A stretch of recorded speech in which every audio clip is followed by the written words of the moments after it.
अध्याय 20। धिक्कार है। अपनी इकलौती बेटी को अंदर आते हुए देखना उनके लिए ढेर सारे पैसे जैसा रहा होगा।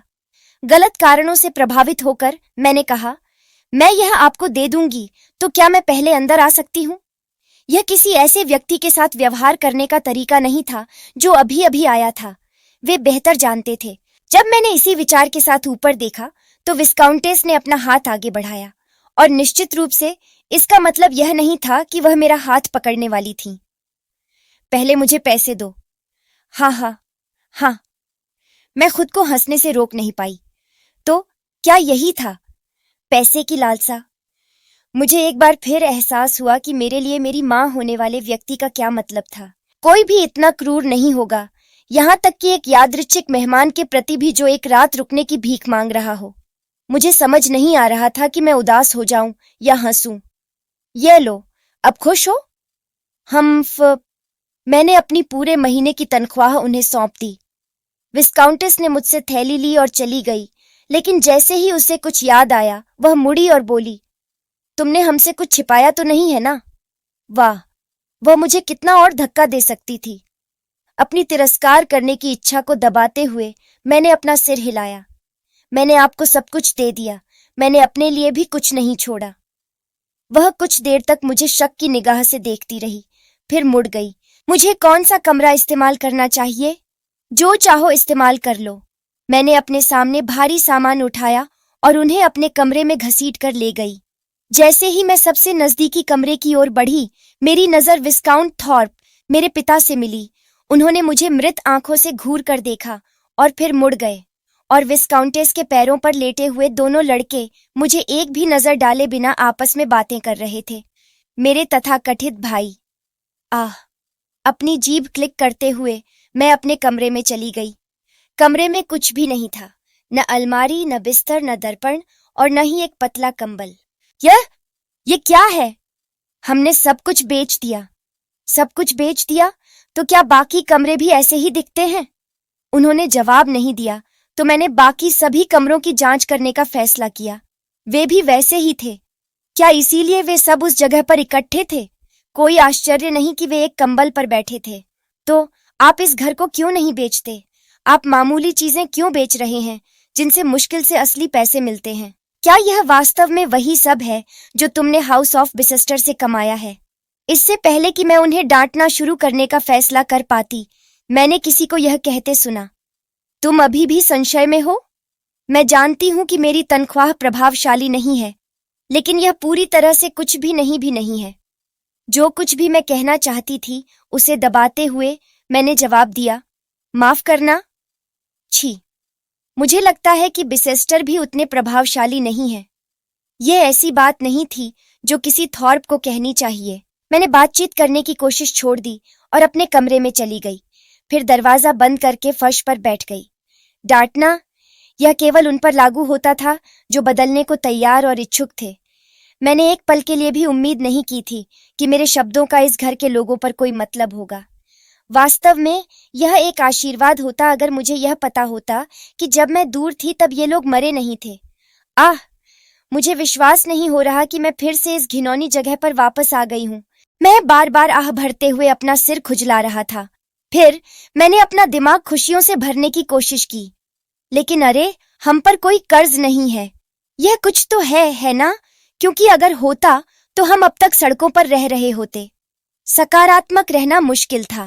ब्लेयर, क्यों? तुम इन लोगों की इतनी परवाह क्यों करती हो? मैंने अपनी छाती पकड़ी और माथे पर बल डाले।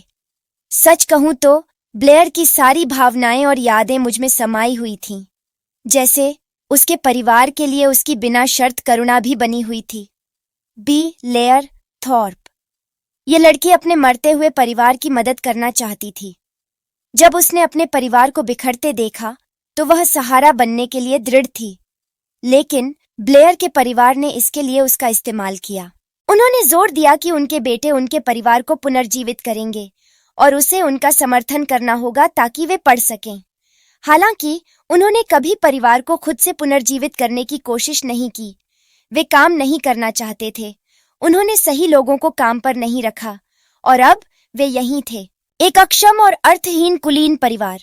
वे केवल नाम के कुलीन थे, लेकिन उन्हें कुछ भी करने का कोई अंदाजा नहीं था या कुछ हासिल करने के लिए प्रेरित होने की अवधारणा को नहीं समझते थे।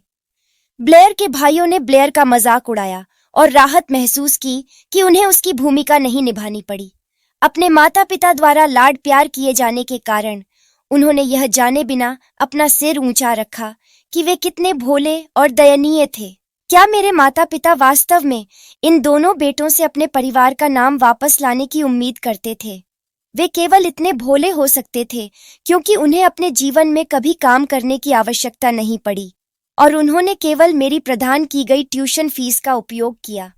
उनसे इस बारे में बात करने से भी उन्हें समझने में मदद नहीं मिलेगी। यह व्यर्थ है।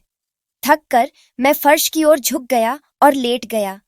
दरवाजे के बाहर से मुझे परिवार के बाकी सदस्यों की बड़बड़ाहट सुनाई दे रही थी कि वे मेरे लाए हुए पैसे कैसे खर्च करने वाले थे। खुली खिड़की से केवल वही आवाजें आ रही थीं जिन्हें मैं सुनना नहीं चाहता था। तारों भरे रात के आकाश की ओर देखते हुए मैंने अपनी आंखें बंद कर लीं। मुझे बस हाउस ऑफ बिसेस्टर में ही रहना चाहिए था। जल्द ही मैं पछतावे से भर गया। किसने कहा था कि पछतावा केवल पछतावा होता है क्योंकि बहुत देर हो चुकी होती है? ओह हाँ, वह मैं था। ठीक कहा, ब्लेयर, क्योंकि यह बहुत सटीक था। मैं पूरे दिल से अपने घर लौटने का पछतावा कर रहा था। यहाँ हाउस ऑफ बिसेस्टर में मेरे साथ किए गए व्यवहार से कुछ भी अलग नहीं था। तो मैं यहाँ क्यों आया? मैंने क्या उम्मीद की थी?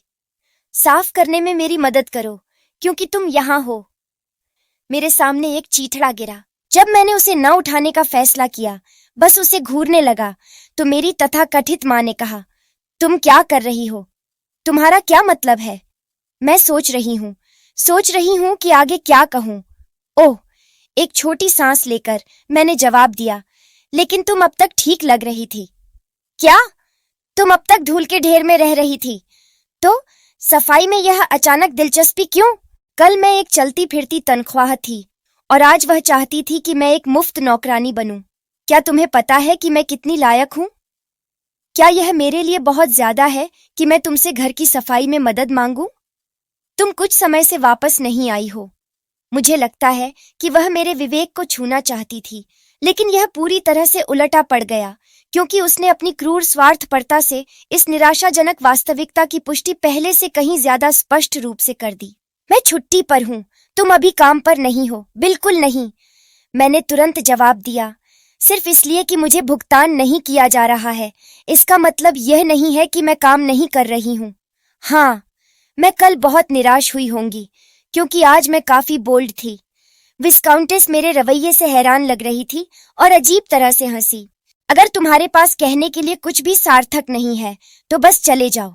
वहां खड़े होकर मुझे यह मत दिखाओ कि तुम्हारे पास देने के लिए बिल्कुल कुछ नहीं है। मुझ में अब उसका मनोरंजन करने की भी ताकत नहीं थी। मैं अपने कमरे में आराम करने जा रही हूँ। क्या? खुद पता लगाओ।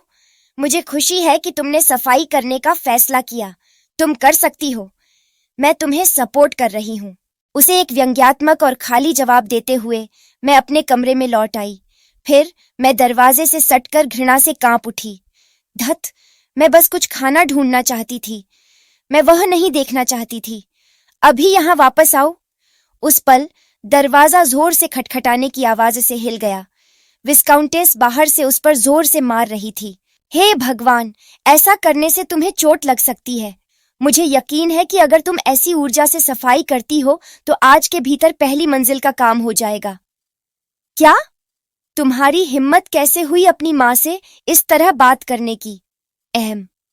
मुझे माफ करना, लेकिन मैं उस तरह की इंसान हूँ जिसे डचेस के साथ शब्दों का खेल खेलने में कोई दिक्कत नहीं होती। तो उन सोने के सिक्कों को याद करते हुए जिन्हें मैं लेकर चली गई थी, मैंने गर्व से कंधा उचकाया। माँ, यहाँ तुम्हारी बेटी की ओर से कुछ सलाह है। अगर तुम घर साफ करने में बहुत आलसी हो तो तुम एक छोटे से, क्या तुम दिखावा कर रही हो क्योंकि तुम अब कुछ पैसे कमा रही हो? वह इस निष्कर्ष पर कैसे पहुंची? मैं काफी हैरान थी। देखो कौन बोल रहा है। मैं वही हूँ जिसे तुमने नीचा दिखाया था क्योंकि मैं किसी और के घर काम कर रही थी। जैसे ही मैं सदमे में चुप रही, मुझे उसकी चीखती हुई आवाज फिर से सुनाई दी। क्या तुम वाकई अपनी उस छोटी सी तनख्वाह के साथ इतना अभिमान दिखाना चाहते हो? क्या तुम्हें लगता है कि वह परिवार के गुजारे के लिए काफी है? वाह, ये मुझे क्या समझती है।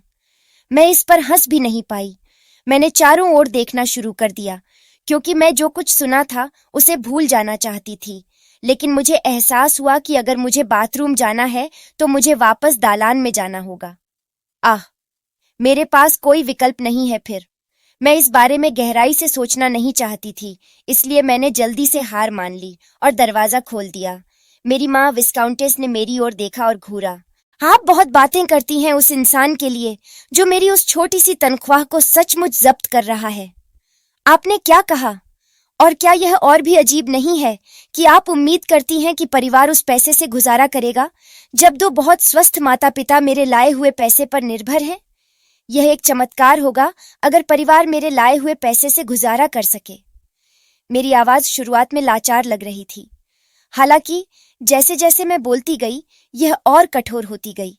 मेरी आवाज तेज होती गई और मैं जल्द ही दांत पीस रही थी। मैं भी एक इंसान थी और इस तरह का व्यवहार मुझे परेशान और गुस्सा दिलाता था।